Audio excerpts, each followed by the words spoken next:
Diceritakan oleh Kiai Musleh Adnan Karomah Kiai Kholil Asad Syamsul Arifin Situbondo, di mana pada saat Kiai Musleh Adnan mengalami musibah sakit. Pada saat itu Kiai Musleh Adnan mengalami sakit yang dirawat di rumah sakit.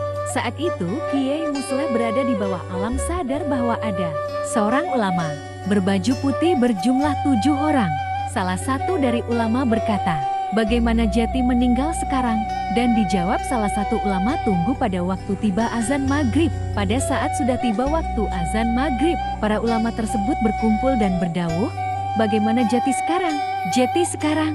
Dan ada salah satu ulama tiba-tiba keluar dan berkata, "Hentikan, hentikan, hentikan, perjuangannya masih belum selesai."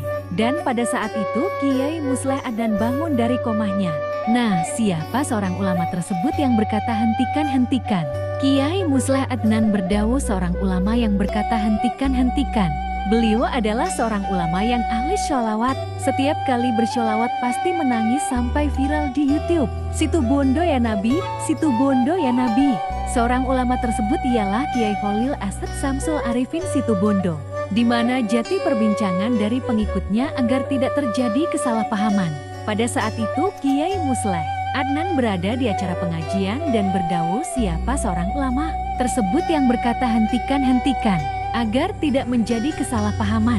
Kiai Musleh Adnan menegaskan bahwa memang benar kiai tersebut adalah Kiai Kholil Asad Syamsul Arifin Situbondo.